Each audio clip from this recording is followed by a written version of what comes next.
In a world where meeting strangers online seems as normal as any other transaction, there lies an unseen danger.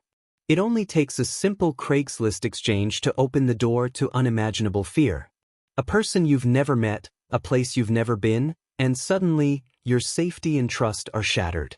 This isn't just a story about bad decisions. It's about the terrifying truth that sometimes, the strangers we meet aren't who they say they are, and they might be closer than we ever imagined. Buckle up for these chilling true stories of seemingly innocent encounters gone horribly wrong. The idea of meeting a stranger, someone you've never met, in a place you've never been, can be thrilling, even exciting. Many of us have done it, or at the very least, thought about it. Maybe you've bought furniture on Craigslist, sold a bike, or even met someone for a date. It all seems so easy, right? You talk to them online, exchange a few messages, and just like that, you're ready to meet in person. But what happens when the person on the other side of that screen isn't who they say they are? What happens when you put your trust in someone you don't truly know, and that trust is shattered in the worst possible way? It's a chilling thought, but it's a reality that far too many people have faced. And the stories you're about to hear? They're all real. True accounts of ordinary people who made that very same mistake, meeting strangers they thought they could trust, only to have it turn into something terrifying. These are the stories of Craigslist meetings that went horribly wrong, in ways that no one could have predicted. Take a moment and think about your own Craigslist experiences. Have you ever met someone from the platform? Maybe you've exchanged a few texts, sent a couple of pictures, and arranged a time and place to meet. Now, imagine for a moment that one of those strangers had sinister intentions. That they were watching you as you walked to your car, or listening as you described what you were wearing, so they could pick you out of a crowd. The chilling truth is, the risk we take when meeting a stranger online is something most people don't fully grasp until it's too late. Let's start with a story that might sound familiar. A young woman, freshly out of a relationship, finds herself lonely and searching for a bit of company. One evening, scrolling through Craigslist, she stumbles upon an ad, a man looking for a date. His words are kind, his profile is clean, and his pictures show a friendly smile. It seems innocent enough. He promises to take her out to a nice dinner at a local restaurant, and she's hopeful, thinking maybe this could be the start of something new.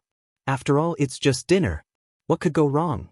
They meet at the agreed-upon spot, a cozy bistro in the corner of town. The air is crisp, the lights soft and romantic, and she feels a brief sense of relief as she approaches him. He's just as he appeared online, charming, friendly, and dressed neatly. They exchange a few pleasantries, and the conversation flows easily. It feels natural. But that's when things start to take a turn. As the evening continues, something begins to feel off. The conversation that was once lighthearted and engaging now feels forced. His words start to linger, his compliments grow more insistent, and his demeanor begins to shift. The flicker of something darker starts to appear. She laughs it off, brushing aside the discomfort, but deep down, she can't shake the growing unease. It's a gut feeling, the kind of feeling you get when something doesn't quite add up. Maybe it's his overly eager smile, the way he keeps leaning too close, or the way his eyes seem to follow her every movement. Whatever it is, it's enough to make her second-guess her decision. And then, just when she thought it couldn't get worse, it does. The dinner ends early, and they walk outside together. She feels the night air bite at her skin, and the silence between them is deafening. As they reach her car, the man steps in front of her, blocking her way. His voice is no longer polite. It's low, almost predatory. She can feel her heart start to race, panic slowly creeping up her spine. She tries to smile, to laugh it off, but the knot in her stomach only tightens. Without warning, he grabs her arm. It happens so fast she doesn't even know how it escalated this quickly. She can't think, can barely breathe. Her instincts scream at her to run, to scream for help, but the words get stuck in her throat. This man, the one she thought was just a harmless date, is now a stranger with dangerous intentions. She knows, deep down, that she has to get away. But it's not that simple, is it? Because when you're caught in a moment like this, the world seems to close in on you, the space around you shrinking as the fear starts to overtake you. Her mind races. She thinks about the self-defense classes she took in college, but it's too late. In that moment, her fight-or-flight response kicks in, and she chooses flight. With every ounce of strength she can muster, she wrenches her arm free and takes off running. She doesn't even look back. She just runs, through the parking lot, down the street, until her breath is ragged, her heart pounding in her chest. As she reaches a well-lit area, she slows down, trying to catch her breath. Her phone is shaking in her hand, but she doesn't know who to call. The man is gone, but the fear still lingers. It's a feeling that doesn't go away just because you've escaped. But here's the thing. That's just the beginning of what's truly terrifying about this whole experience. This wasn't just some random creep. No, this man knew exactly who she was. He knew where she'd be, what time she would arrive, and even what she was wearing. He had been following her from the moment they first met. Every text, every message, every casual word exchanged was just a game to him. And that's the true horror of it, the knowledge that even when we think we're safe, we might be walking straight into a trap. The more you think about it, the more you realize how vulnerable we all are in these situations. The sense of security that comes from a few friendly messages and a picture or two is a false sense of comfort. We believe we know who we're meeting, but we don't. We can't. And that's what makes these stories so unnerving. Even after she escapes, the fear doesn't go away. It stays with her, gnawing at the edges of her thoughts. She looks over her shoulder, checks her surroundings, and feels the weight of her own vulnerability like never before. Was she being watched? Was he following her? Could he be in her life, silently lurking in the shadows, waiting for the right moment to strike? This story is just one of many that could happen to anyone. Maybe you've met someone off Craigslist before. Maybe you felt that excitement of connecting with someone new, only to find that something wasn't right. But what if, just once, it wasn't just something being wrong? What if it was much worse than that? We all take risks, we all trust strangers every day, whether it's to fix our cars, teach our children, or simply buy secondhand goods. But the stories of these Craigslist encounters serve as a chilling reminder. Sometimes, the risk isn't worth it. And what happens when the person you meet isn't just a stranger, but a predator hiding in plain sight? These are the kinds of questions that will linger in your mind long after this video ends. It's the type of fear that doesn't need to be loud or violent to be real. Sometimes, the scariest thing is the quiet realization that someone, has been watching you all along, and you didn't even know it. It was supposed to be a simple transaction, nothing more than a couple of phone calls and a quick exchange. He had been looking for a used antique mirror, something with character. After weeks of scrolling through online listings, he finally came across the perfect one. The ad on Craigslist was brief but intriguing. Antique mirror, free to a good home, message for details. The photo attached showed a beautifully ornate frame, intricately carved and aged with time. It was the kind of piece that could bring charm and elegance to any room. He messaged the seller immediately. The response came quickly.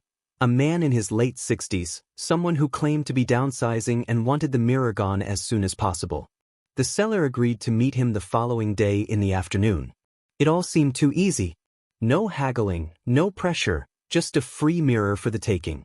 When he arrived at the man's home, he wasn't sure what he was expecting. A small suburban house in a quiet neighborhood, surrounded by well-maintained lawns and clean streets.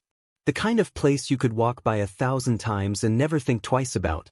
The door creaked open after he rang the bell, revealing an elderly man with sharp, calculating eyes, his face slightly gaunt, and a gruff voice that didn't match his frail appearance. There was something off about him, though, the way he smiled just a little too wide, as if it were forced, almost like he had done it too many times. But he pushed that feeling aside. It was nothing more than an odd first impression, he thought.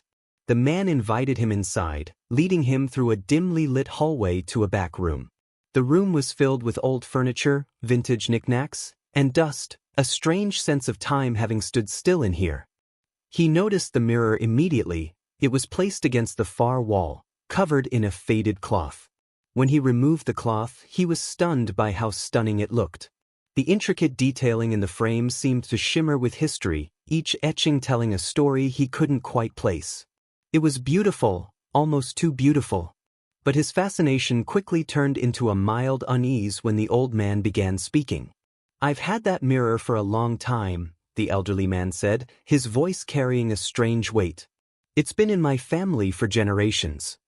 There was a pause as the old man looked at the mirror, his eyes distant and glassy. "It's been through a lot." The younger man felt a shiver run down his spine, unsure if it was the strange air of the room or the way the elderly man spoke, as if the mirror itself had some sort of sentience. But again he brushed it off. People were strange, sometimes, especially those who lived alone for too long. The old man then handed him the mirror. It was heavier than it looked, but not unbearably so. The frame creaked as he shifted it in his hands. The elderly man looked at him, his eyes lingering a little too long. There was something unsettling about his stare, almost as if he were waiting for something to happen.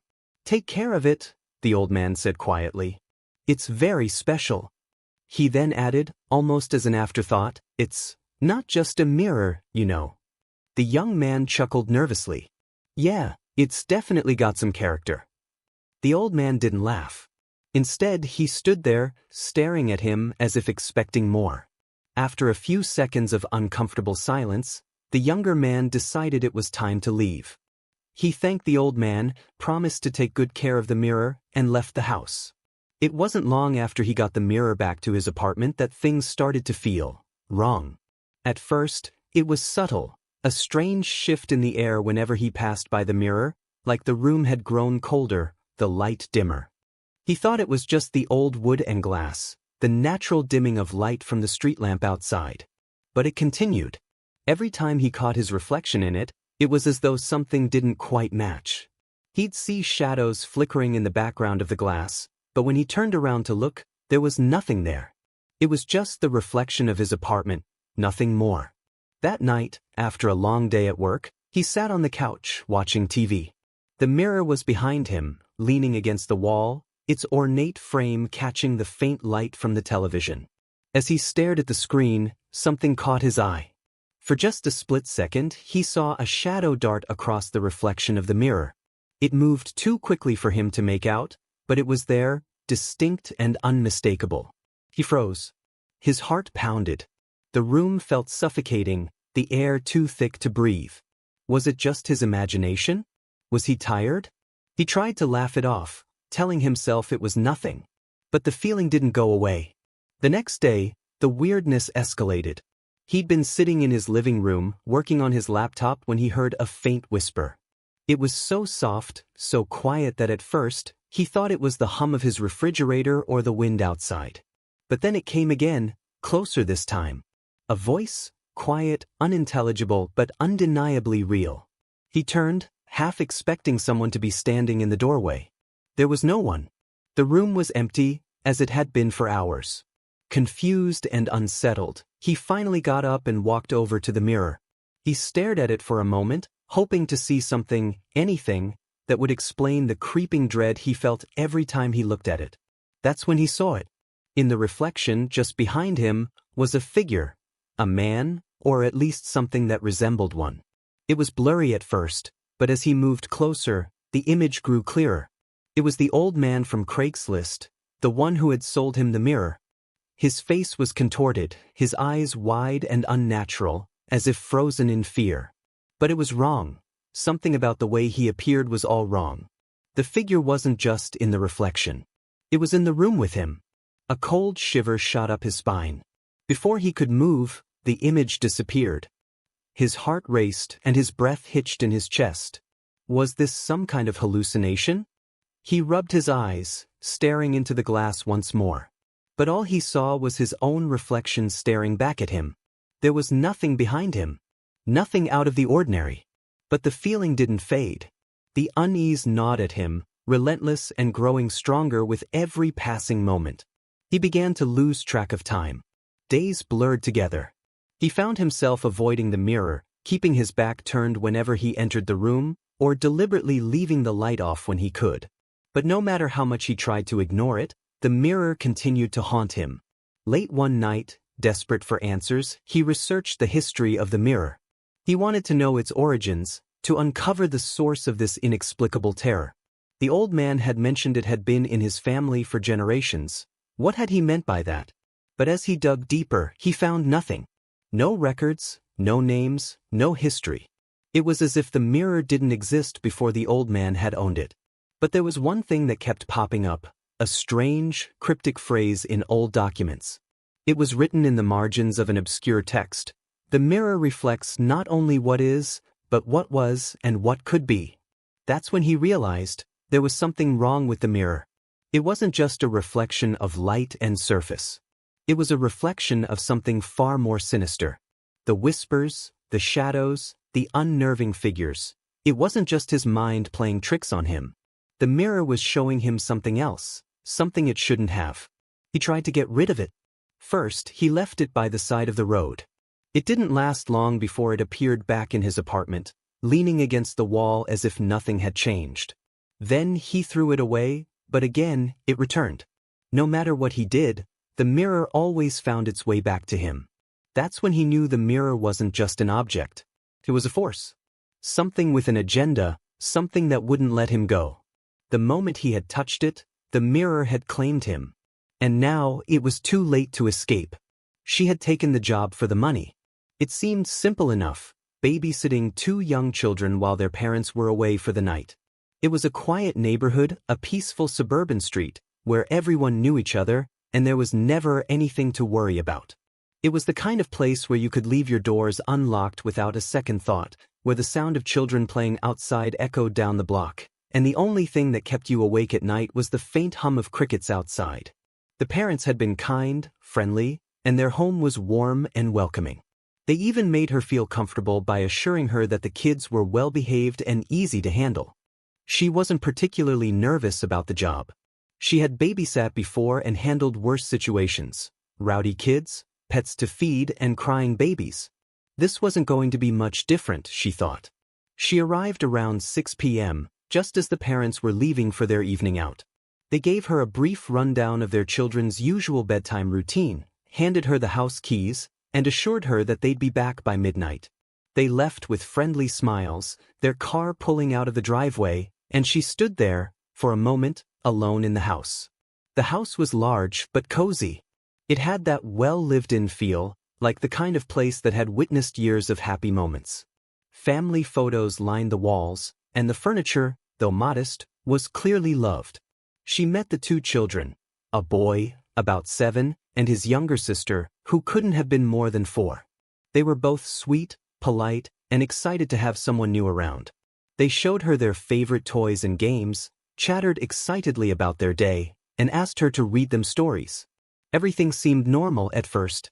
The evening passed in a blur of children's laughter, games, and the kind of innocent chaos that always comes with babysitting. The kids eventually settled down for the night, and she tucked them into bed. The house fell quiet, except for the occasional creak of the floorboards as she moved through the living room. She had just sat down on the couch to relax, scrolling through her phone when she heard the doorbell ring. It was odd. She wasn't expecting anyone. The kids were asleep, and their parents had given her explicit instructions not to open the door to anyone, even if they were a neighbor. She glanced at the clock. It was already past 9:30 p.m. Most of the neighbors were probably inside by now, settling in for the night. The doorbell rang again. This time, it was more persistent, urgent even. She hesitated for a moment, unsure of what to do. The parents had been very clear: do not open the door to strangers. But what if it was someone who needed help? Maybe it was a neighbor who had forgotten something, or someone lost. The neighborhood was generally safe, after all. Her mind raced with possibilities, but her curiosity got the better of her. She stood up from the couch and cautiously walked toward the door. When she peeked through the peephole, she saw a man standing on the porch. He was tall, dressed in a dark coat, and his face was mostly hidden in shadow. He was holding something in his hand, though it was too dark for her to make out what it was. He didn't look like a neighbor, but that didn't mean anything. Maybe he had just moved in, or maybe he was visiting someone down the street. She didn't recognize him, but she tried to shake off the unease that was creeping up her spine. She took a deep breath and opened the door just a crack, enough to speak to him but not enough to let him inside. "Can I help you?" she asked, her voice slightly shaky. The man smiled, but the smile didn't reach his eyes. It was wide, too wide, and something about it made her stomach tighten. He spoke in a low, slow voice. "I'm here to pick up my daughter." "She was supposed to be staying with you tonight," he said. At first, she didn't understand. "No, no," she replied, her voice soft but firm. "The parents said they would be home soon. There's no one else here but me and the kids." The man's eyes narrowed, and he shifted on his feet. The tension in the air grew palpable. His hand tightened around whatever it was he was holding, and that's when she realized it was a long, thin object, something that glinted faintly in the dim light. Her heart began to pound in her chest. She told herself to stay calm. Maybe it was nothing. Maybe he was just confused.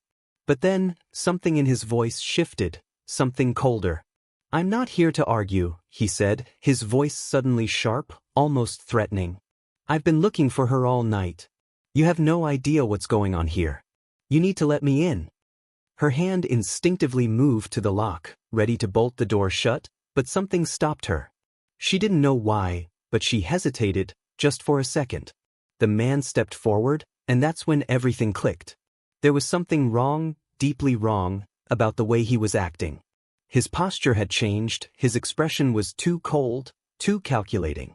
The hair on the back of her neck stood up, and she felt the rush of panic rise within her. She knew, without a doubt, that she shouldn't have opened that door. But it was too late now. Before she could react, the man pushed against the door with a sudden, violent force. It swung open so fast she nearly lost her balance. The stranger barged in, his heavy breathing echoing through the house. He was much stronger than she had anticipated, and as he moved toward her, she instinctively backed away, her breath quickening. "Where are the kids?" he demanded, his eyes wild with desperation. What are you talking about?" She stammered, her heart racing. "You're not supposed to be here." The man didn't listen. He continued moving forward, step by slow, deliberate step. She stumbled backward, her mind frantically searching for a way out. There was a sudden, sharp sound, the unmistakable click of the door shutting behind him. He had locked it, trapping them inside. Her mind went blank. All of her training, every babysitting job she'd ever had, every moment she'd been told to stay calm, to think on her feet, it all vanished in that moment. She was alone in a stranger's house, the children upstairs, the stranger looming over her like a predator. The man's eyes gleamed with an almost manic energy as he continued to advance toward her. "I said, where are the kids?" Desperation began to claw at her chest, but she refused to break. "They're asleep upstairs. They're just kids. Please, don't hurt them." The man didn't seem to hear her. He was moving too fast, his intentions too clear. He lunged for her and instinctively she grabbed the nearest object, a lamp, and swung it in front of her. It hit him in the chest with a dull thud, knocking him off balance for a moment. The man growled, but she didn't stop. She shoved him hard, and as he stumbled backward, she ran. Her heart was pounding in her throat as she bolted for the stairs, her legs pumping faster than they ever had before. She reached the top of the stairs, her breath ragged, but the reality of the situation hit her harder than anything else had. She wasn't just running from a man, she was running for her life. The children. They were upstairs, alone, and she couldn't let them become part of whatever this nightmare was turning into.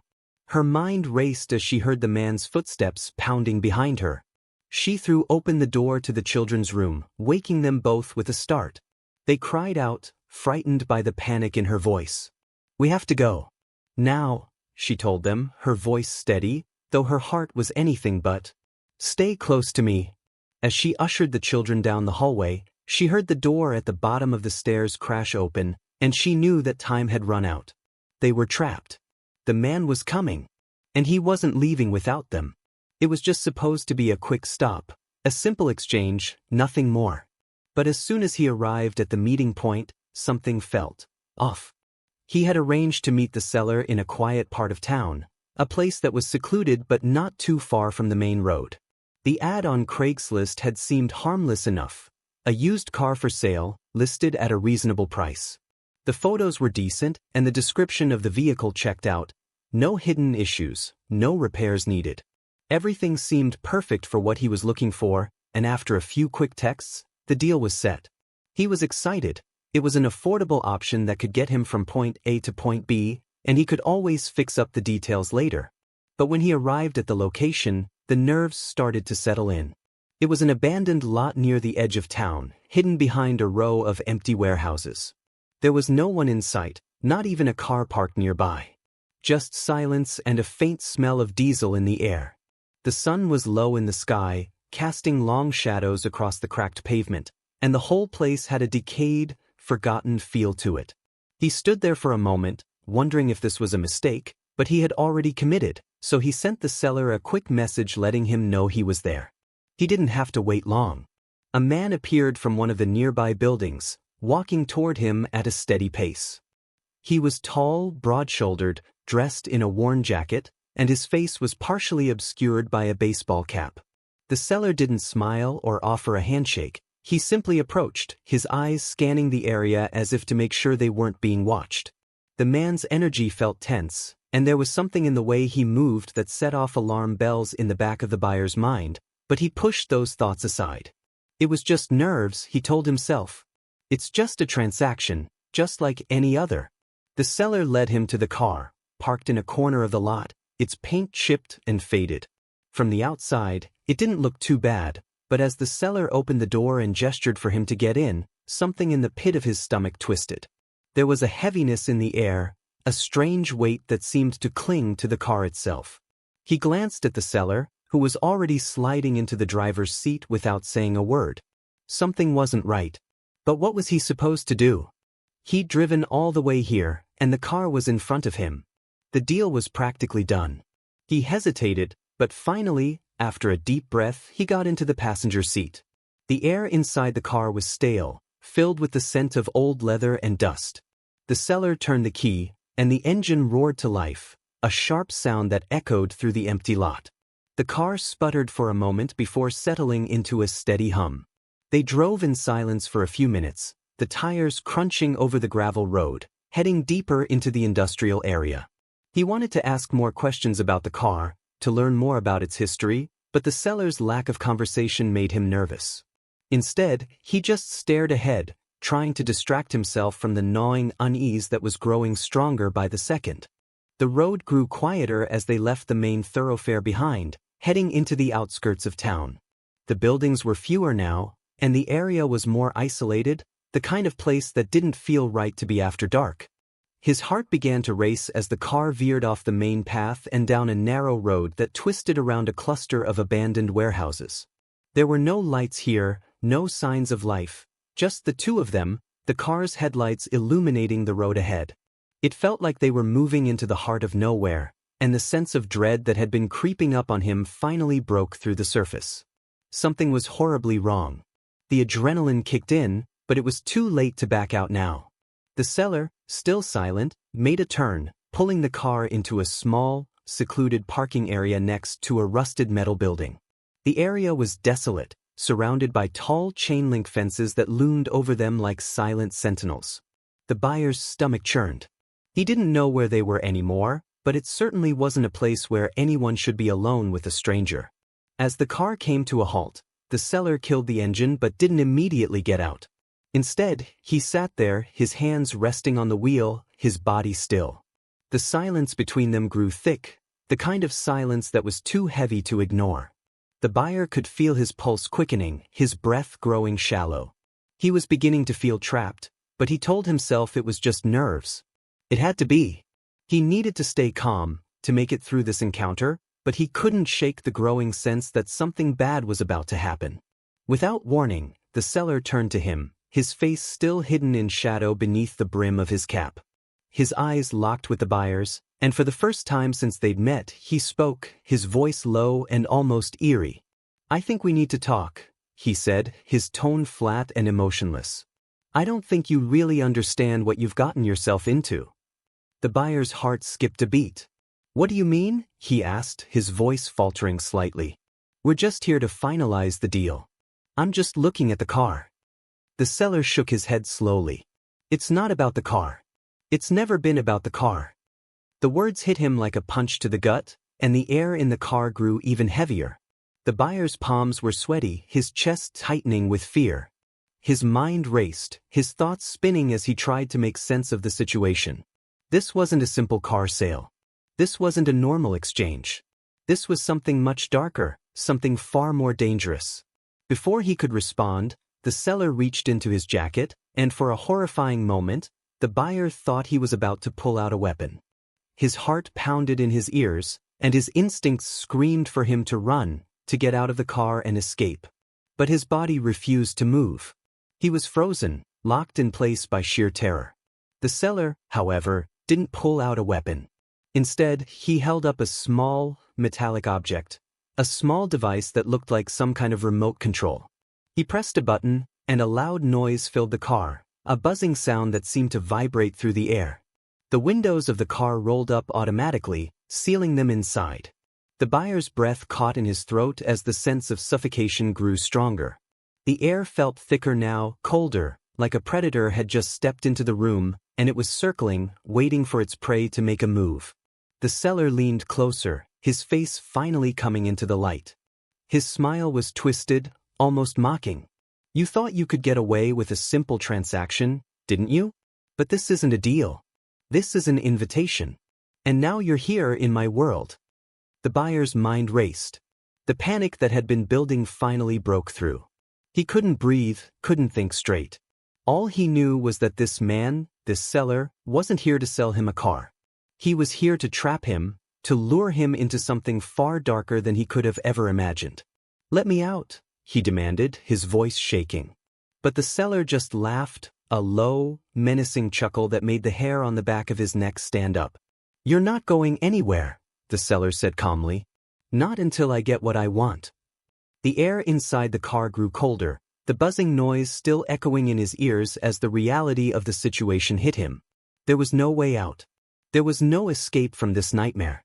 The night felt endless as he walked through the nearly deserted streets. He had been walking for what seemed like hours, his feet aching, his mind clouded with fear. The evening had begun innocently enough, a simple meeting arranged through Craigslist. He needed to sell some old furniture, and a man had expressed interest in buying it. They exchanged a few brief messages, set up a time, and agreed to meet in a public park near his apartment. The whole thing seemed straightforward.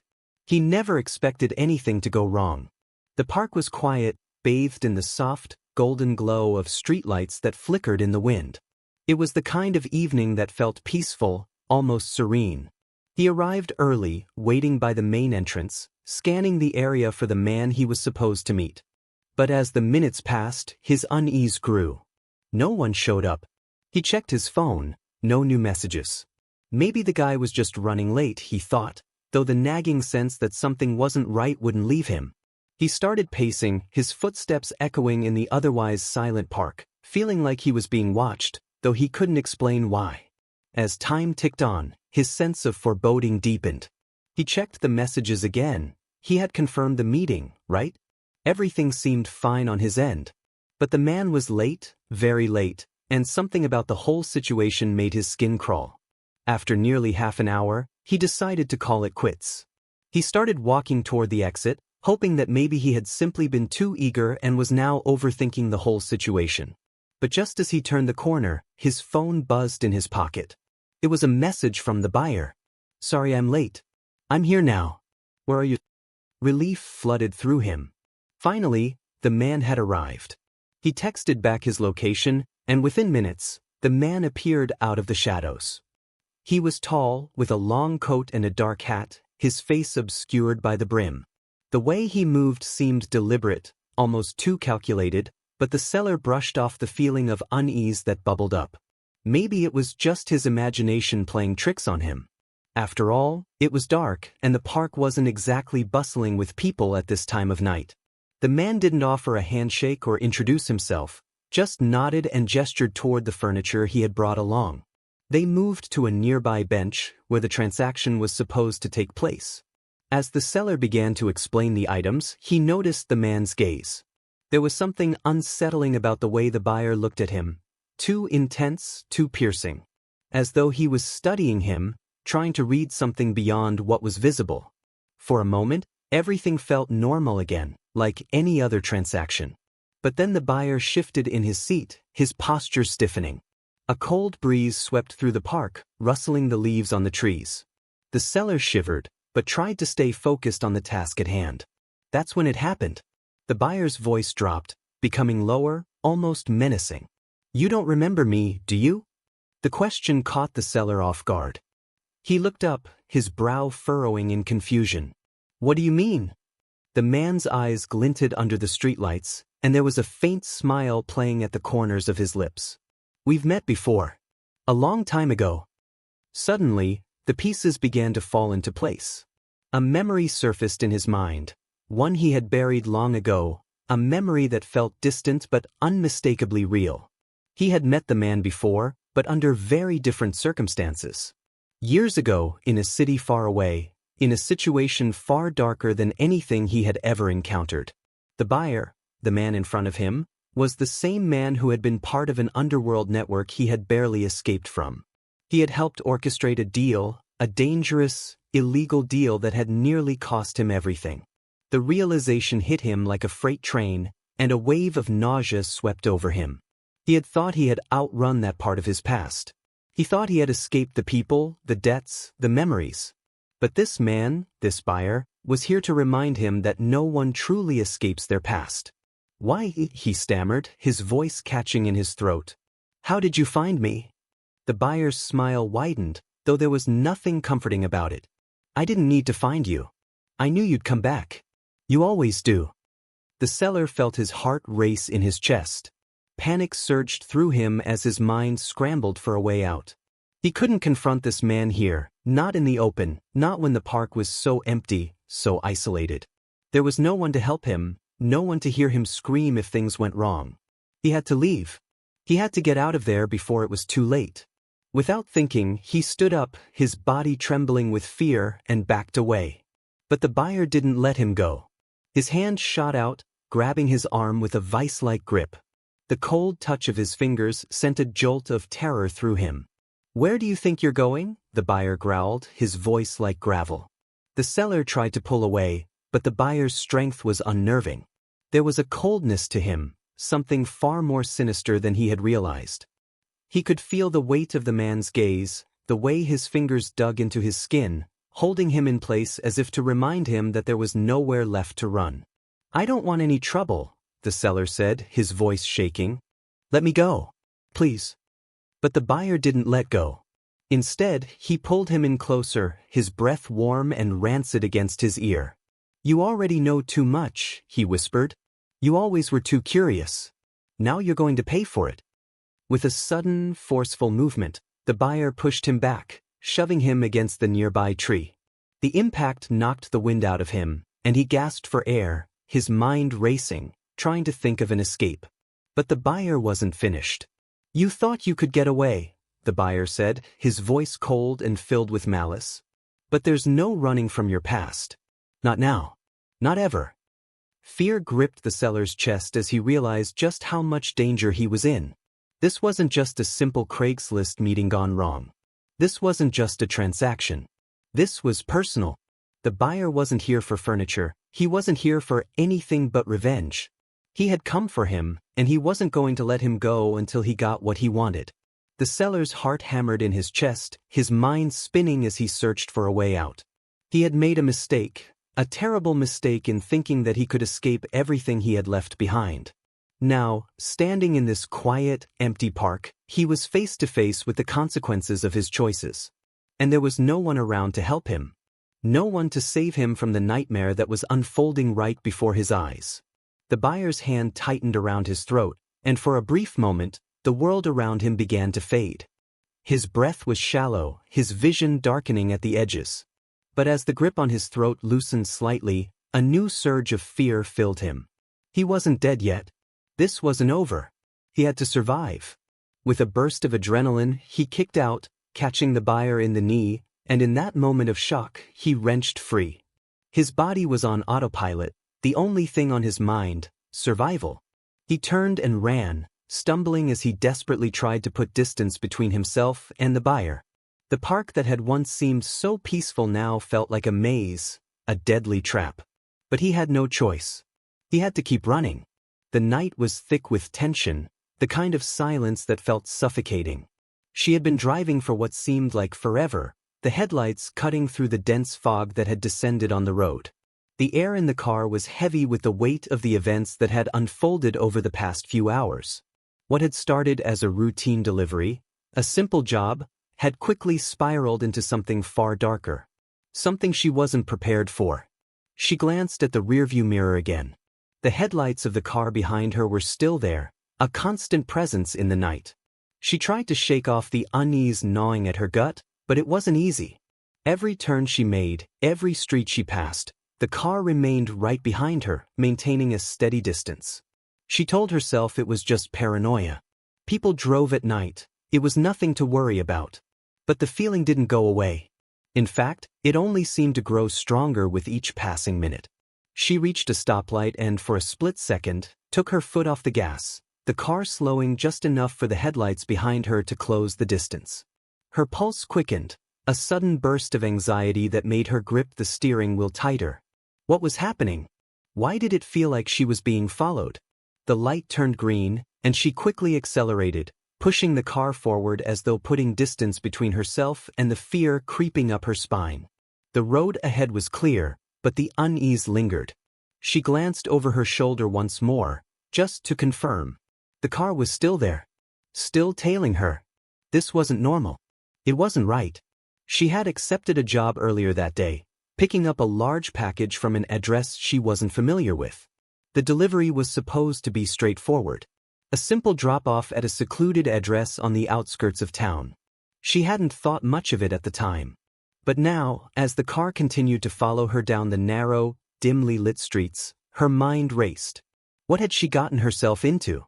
The night was starting to feel too quiet. Too empty. She took another turn, hoping to lose the car in the maze of residential streets. But the headlights remained locked onto her, unwavering. Her mind raced through possibilities, each one more sinister than the last. What if the package wasn't just a package? What if it was something illegal? What if the people who had hired her were dangerous? The thought sent a cold shiver down her spine. She couldn't be sure, of course. She had no idea what was inside the box. She hadn't dared to ask. All she knew was that she was supposed to deliver it, and that's what she had done. She had followed the instructions exactly. But now, the consequences were becoming painfully clear. She was being watched. She was being followed. And she had no idea what was going to happen next. Her hands began to sweat, and she wiped them quickly on her pants. She needed to make a decision. She needed to figure out a way to shake this car off before it was too late. Her heart was pounding in her chest, the thud of it reverberating in her ears. She couldn't keep driving aimlessly forever. She needed to do something, and fast. In a sudden burst of clarity, she spotted a turn up ahead. A small alleyway, barely wide enough for two cars to pass through, but it might be enough to lose the tail. She decided to take the risk. As she veered left, she glanced in the rearview mirror once more, her breath hitching in her throat. The car followed suit, making the turn right behind her. No surprise there. It was too late to outrun them now. The alley was too narrow. The headlights of the car behind her were too close, too dangerous. She slammed on the gas pedal, hoping to gain some speed, but the alley narrowed even further, and the sound of the tires scraping against the pavement filled the air like a warning. Suddenly she felt a sharp jolt, a loud bang. Her car jerked forward violently, and she almost lost control of the wheel. She swerved, narrowly missing the brick wall of a building as she tried to keep the car on the road. Her heart skipped a beat. The car behind her had hit her. On purpose. The realization struck her like a punch in the stomach. She wasn't being followed for no reason. She was being hunted. Panicking, she pressed harder on the gas, the engine roaring as she pushed the car to its limits. She could hear the engine of the car behind her revving, getting closer. She knew she couldn't keep this up for long. She was running out of road. The alley was coming to an end, and the only option she had was to turn onto a busy street and risk being seen. Her mind was racing. She couldn't just let them catch her. She couldn't just give up. She had to get away. As she approached the end of the alley, she braked hard, swinging the wheel to the left in a desperate attempt to avoid the oncoming wall.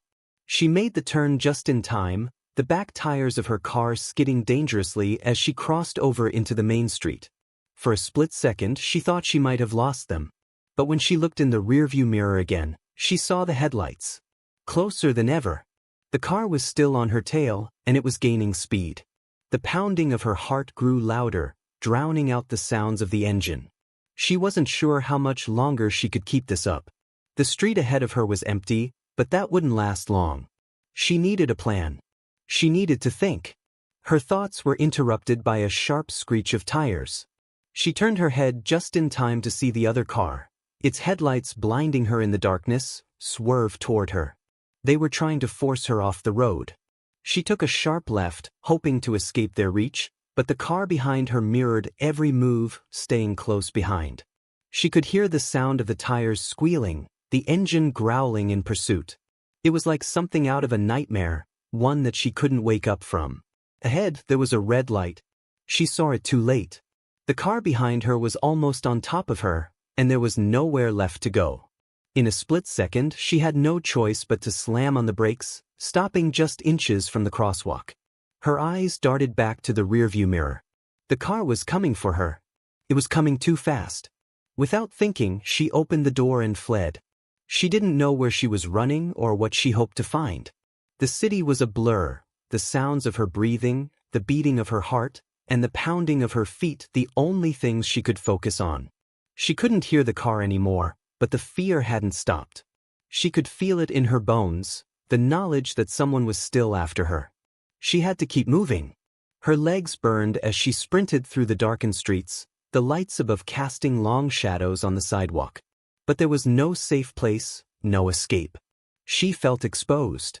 The city around her seemed to close in, a maze of streets that offered no protection. Every alley seemed to hide another threat, every corner felt like it might be the end. She needed help, but there was no one to turn to. The weight of the situation pressed down on her. She couldn't think straight. She couldn't make sense of anything. All she knew was that she had to survive. She took a turn and found herself in front of a convenience store. The lights were on, but the place seemed deserted. It was her only option.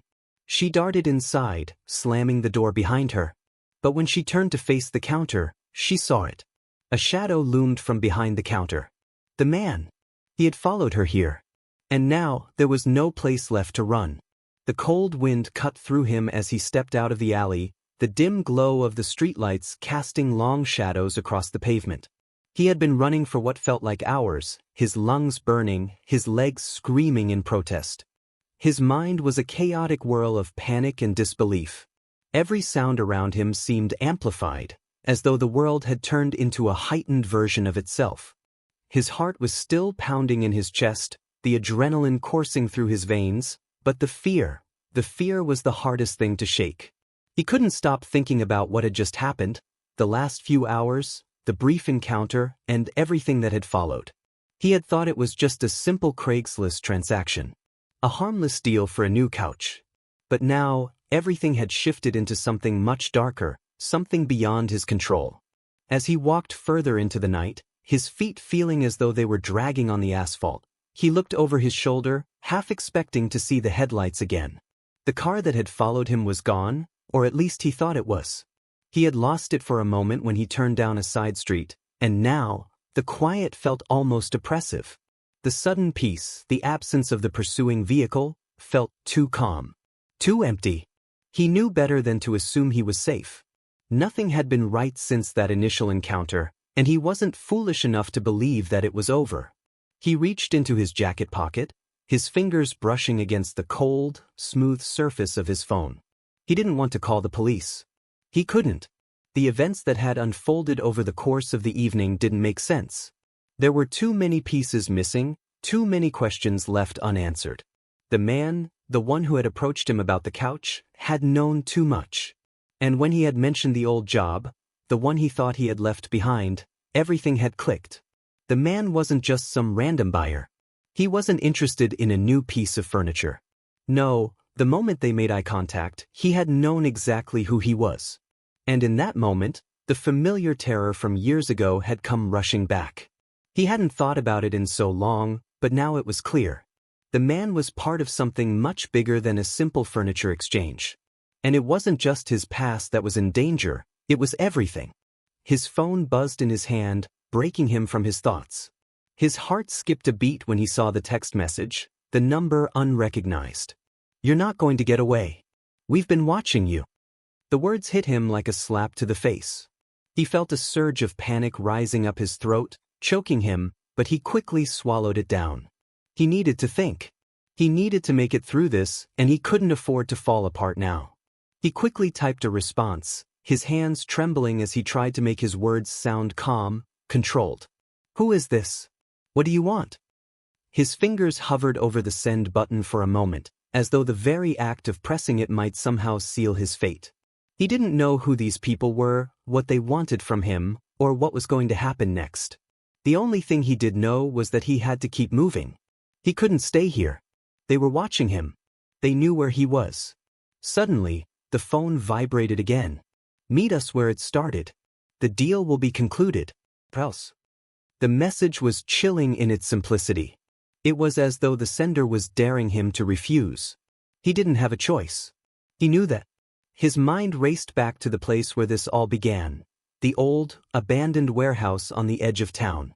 The same place where the last deal had gone horribly wrong. The same place where people had been hurt. Where lives had been destroyed. It was the epicenter of everything that had gone wrong in his life, the place where his old life had collided with the one he was trying to build. And now, it was the place where he would have to return. His gut twisted at the thought, but there was no time to waste. If he didn't do what they wanted, he had no doubt they would follow through on their threats. He had seen firsthand what these people were capable of. He couldn't let them get to anyone else. He couldn't let them hurt anyone else. He took a deep breath and began walking toward his car. The street was quieter now, the eerie silence hanging in the air like a suffocating fog. The night felt heavier, darker, as though the world had turned its back on him. He could feel the weight of the situation pressing down on him, but he refused to let it consume him. Not yet. Not until he had answers. As he approached his car, he glanced up at the sky, the stars barely visible behind the blanket of clouds that covered the city. The night felt as though it had stretched on forever, and yet it was only a few hours past sundown. Time had become a blur, a distorted memory, as though he had been trapped in a nightmare for far longer than was humanly possible. The whole world seemed off-kilter, unrecognizable. He fumbled with his keys, the familiar action feeling foreign in his hands.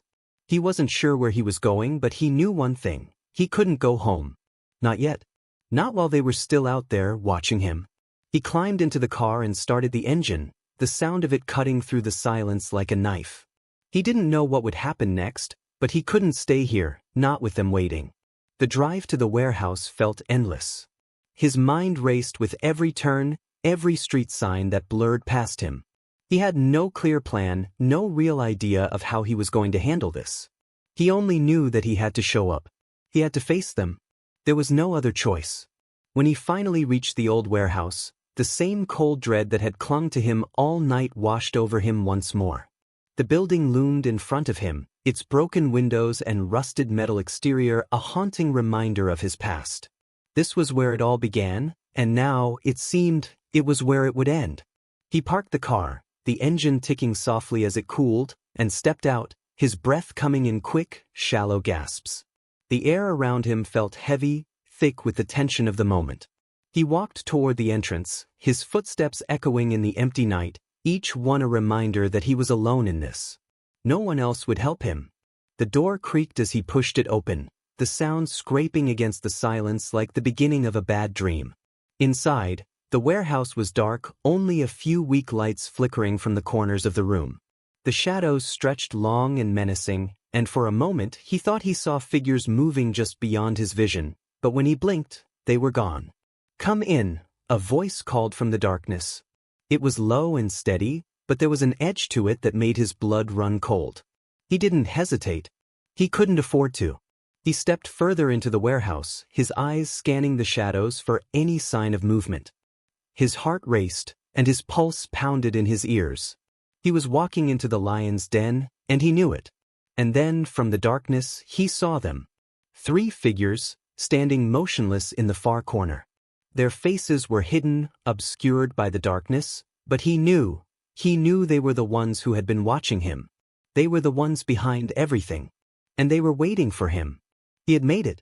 But now, he was in their world. And he wasn't sure how he was going to survive it. The silence inside the warehouse was suffocating, like the heavy weight of 1,000 unspoken words pressing down on his chest. He had entered the lion's den, fully aware of what was at stake, but now that he was here, standing in front of them, everything seemed different.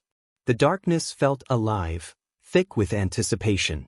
His every breath echoed in his own ears, and his footsteps, though quiet, seemed to reverberate through the cavernous space, amplifying his anxiety. He could feel their eyes on him, though their faces were still hidden in the shadows.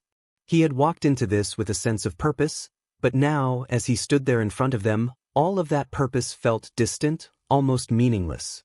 The figures in the shadows didn't move, didn't speak. There was only the soft sound of his own breathing and the faint hum of electricity buzzing somewhere above him. For a moment, he almost thought he could hear the distant sound of his heart pounding, louder than the world around him. His palms were slick with sweat, his mouth dry, but his eyes refused to leave the silhouettes in the corner. They were waiting for something. For him to speak, to react, to make the next move. But what move could he make? What choice did he have? He had come here, thinking he was ready for this confrontation, but now he wasn't so sure. The fear was seeping in, clawing at his insides, a feeling he hadn't known for years. His legs felt like lead, but he forced himself to take another step forward, then another, until he was standing a few feet away from them. He couldn't quite make out their faces, but he knew they were watching him intently, studying him. The tension in the air was thick, almost tangible, and every second that passed felt like it stretched on forever. Finally, one of the figures stepped forward. The movement was slow, deliberate, as though he was savoring the moment. The person's face remained obscured in the darkness, but the deep, gravelly voice that followed made the hairs on the back of his neck stand on end. "Came. I wasn't sure you would," the voice said, its tone filled with a kind of cold amusement. There was a sense of superiority in it, a recognition of power that made the buyer's stomach churn. He didn't respond. What was there to say? The man, the one who had spoken, was taller than him, his broad shoulders casting a shadow that seemed to fill the room. The dim lights above flickered weakly, casting strange, fractured shapes across the floor, and for a moment, the buyer thought he saw something moving in the corner of his vision. But when he looked again, there was nothing there. "Do you know why you're here?" the man asked, his voice smooth but edged with danger. The buyer's mouth was dry, but he forced himself to speak. "I'm here to finish what was started. What happened all those years ago. It doesn't have to end like this." A low laugh rumbled from the figure in front of him, sending a chill down his spine. The man stepped closer, and for the first time, a faint light illuminated his face, just enough for the buyer to make out the cruel smile twisting at his lips. "Finish it," the man repeated, as though the words were foreign to him. "You really think you're in a position to finish anything? You're not in control here. You never were." The words hit him like a slap. He had known, deep down, that he was at a disadvantage. He had known that walking into this warehouse, into their trap, was a mistake. But now, facing the reality of it, the full weight of his own helplessness settled heavily in his chest. He could feel the panic rising again, that familiar sense of being trapped with no way out. His mind scrambled, searching for an escape, any way to make sense of what was happening, but there was nothing. Just this cold, empty space, filled with people who knew him better than he knew himself. "Do you remember your past?" the man asked, his voice quiet but filled with venom. "Do you remember what you did to get out? What you promised us?" The words sent a sharp pang through him, a painful reminder of a life he had tried to leave behind. He had run, he had escaped, but at what cost? He had made deals, promises he had broken, and now, here they were, standing in front of him, ready to collect. He didn't know what they wanted, what they expected from him now, but the tension was suffocating, and the longer he stood there, the more he felt his mind unraveling. "I never meant for this to happen," he said, his voice barely above a whisper. The words tasted bitter, like something he wasn't supposed to say, but it was too late. They were out. The truth was out in the open. The man's smile widened, and he took another step closer. Never meant for it? He asked, his voice dripping with mockery. Oh, I know you didn't.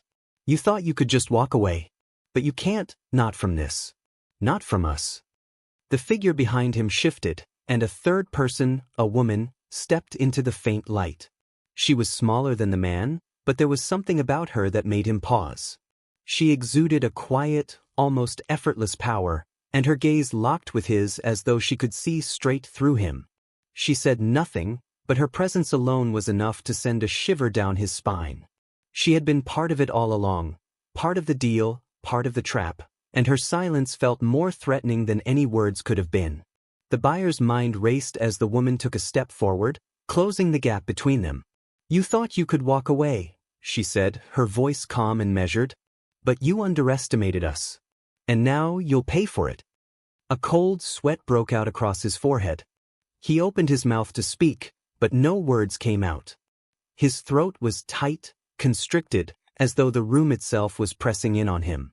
Every part of his body was screaming for him to run, to fight, to do anything to escape the situation, but his limbs felt like they were made of stone, frozen in place by fear. The man and the woman stood before him, their eyes locking onto his, and for a moment he thought they could see right through him, like they knew everything he had ever done, everything he had ever regretted.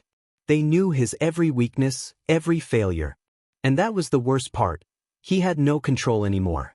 You can't undo what's been done, the woman said, her voice cutting through the silence like a knife. You can't fix it. But you can pay the price for your mistakes.